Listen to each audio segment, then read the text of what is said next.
अस्सलामुअलैकुम डॉक्टर्स। आज हम लोग डिस्कस करने वाले हैं ड्राउनिंग के। इंसान जब डूब जाता है समंदर में या दरिया में तो उस वक्त जो सर्टन चेंजेस होती हैं बॉडी के अंदर वो क्या क्या होती हैं। ठीक है, तो फर्स्ट ऑफ ऑल इसकी टू कंडीशंस हैं कि अगर आदमी फ्रेश पानी में डूब रहा है तो और चेंजेस होंगी, और अगर हार्ड वाटर या हम कह सकते हैं कि साल्टी वाटर या समुद्री पानी जो है उसके अंदर डूब रहा है तो उसमें डिफरेंट कंडीशंस होंगी। ठीक है, हार्ड वाटर या साल्टी वाटर क्या होता है, बाय द वे इसका फार्मूला बता दूं कि बोथ वाटर चाहे वो फ्रेश वाटर हो या हार्ड वाटर हो दोनों का H2O ही फार्मूला होता है, ये चेंज नहीं होता। ठीक है, हार्ड वाटर या साल्टी वाटर में क्या होता है कि जो ऑस्मोटिक प्रेशर है वो डायरेक्ट इंक्रीज़ हो जाता है। ठीक है, ऑस्मोटिक प्रेशर की इंक्रीज़ होने की वजह से मीन के जो हार्ड वाटर होता है उसका ऑस्मोटिक प्रेशर इंक्रीज़ होता है ऑलरेडी। जब साल्ट पानी के अंदर मिक्स होता है तो उसका ऑस्मोटिक प्रेशर इंक्रीज़ हो जाता है।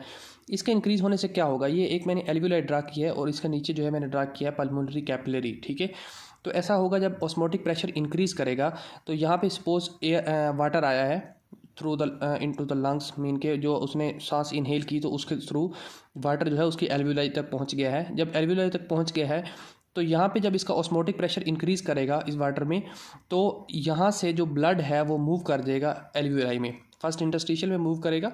ठीक है, और उसके बाद जो है इनटू द एल्वियोलाई मूव कर जाएगा। ठीक है, एल्वियोलाई के मूव करने की वजह से क्या होगा, एक तो ऑलरेडी इसमें पानी भरा हुआ है और जो ब्लड है या आरबीसीज हैं वो यहाँ से इस कंडीशन में और ऑस्मोटिक प्रेशर के इंक्रीज़ होने की वजह से एल्वियोलाई के अंदर मूव कर गए हैं। ठीक है, तो इस वजह से हमारे पास क्या होगी, एस्फिकेशन। एस्फिकेशन क्या होती है, नॉट इनफ वेंटिलेशन। ठीक है, वेंटिलेशन प्रॉपर नहीं होगी। वेंटिलेशन क्या होता है, हमारा सांस अंदर खींचना और बाहर आ जाना। ठीक है, तो इसको हम वेंटिलेशन बोलते हैं। एस्फिकेशन एक टर्म है जिसमें कहते हैं कि इनफ वेंटिलेशन नहीं हो रही। ठीक है, क्योंकि हमारी जो एल्वियोलाइज हैं वो पानी के साथ भरी हुई हैं और जो ब्लड है वो भी इधर मूव करना स्टार्ट हो गया है एल्वियोलाई के अंदर। ठीक है, अब है सेकंड कंडीशन। सेकंड कंडीशन क्या है कि फ्रेश वाटर में अगर कोई डूब जाता है, ठीक है, तो उसमें क्या होगा।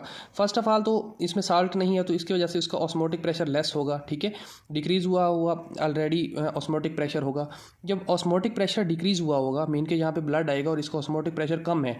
ठीक है, तो क्या होगा कि जो कैपिलरीज़ के अंदर जो ब्लड घूम रहा है, ठीक है, तो वो जो है इस वाटर को पुल कर लेगा अपनी तरफ। ठीक है, फर्स्टली यहाँ पे आ जाएगा और देन कैपिलरीज़ के अंदर जो है वो वाटर जो है वो मूव कर जाएगा। ठीक है, फ्रेश वाटर यहाँ पे कैपिलरीज़ में आ जाएगा। ठीक है, इसके कैपिलरीज़ में आने से फर्स्ट जो चेंज होगा वो होगा हीमोडाइलेशन। ठीक है, क्योंकि हमारे ब्लड के अंदर जब वाटर मिक्स हो रहा है तो वो जो ब्लड है वो डायलेट एक किस्म का हो गया है, तो इसको बोलते हैं हम हीमोडाइलेशन। ठीक है, हीमोडाइलेशन हो जाएगी। सेकंड क्या होगा, हमारे जो आरबीसीज हैं वो फूलना शुरू हो जाएंगे और उनके फूलने की वजह से वो ब्लास्ट कर जाएंगे। ठीक है, उनके ब्लास्ट करने की वजह से जो हमारी कैल्शियम है और हीमोग्लोबिन है वो सेल से बाहर आ जाएगी। ठीक है, तो हमारे पास जब इंक्रीज़ होता है पोटाशियम जो है वो बाहर आ जाएगी सेल से।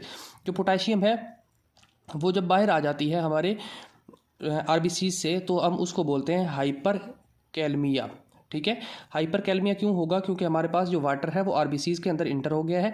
आरबीसीज के अंदर जब वाटर इंटर हो गया है तो आरबीसी जो है वो फट गई हैं और उनके फटने से हमारी हीमोग्लोबिन और पोटाशियम जो है वो बाहर आ गई है और इस पोटाशियम के ब्लड में इंक्रीज़ या प्लाज्मा लेवल में पोटाशियम का इंक्रीज़ कर जाना हम इसको कहते हैं हाइपर कैलमिया। ठीक है, देन हमारे पास है वेंटिलेशन फिब्रिलेशन। Ventricular fibrillation.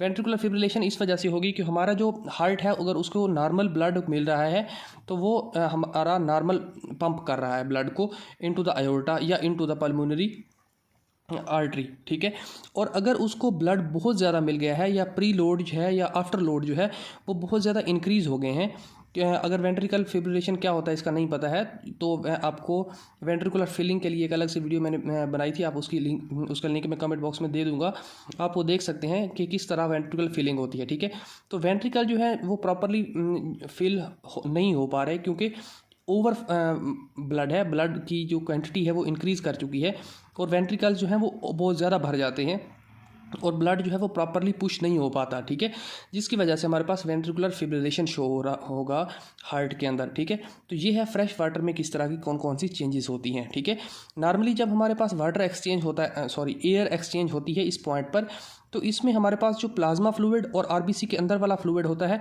उसमें कोई भी एक्सचेंजिंग नहीं होती, लेकिन जब वाटर आ गया है तो आरबीसी जो है वो फट जाएगा और आरबीसी के अंदर जो फ्लूइड था और जो प्लाज्मा फ्लूइड है वो सारे आपस में मिक्स कर जाएंगे। ठीक है, तो ये है हमारे पास ड्राउनिंग की टू कंडीशन कि फ्रेश वाटर में ड्राउनिंग हो और हार्ड वाटर में ड्राउनिंग हो तो किस तरह की चेंजेस हो सकती हैं। ठीक है, तो ये था आज का टॉपिक। इसमें अगर आपका कोई भी क्वेश्चन है तो आप कमेंट बॉक्स में पुट कर दीजिए।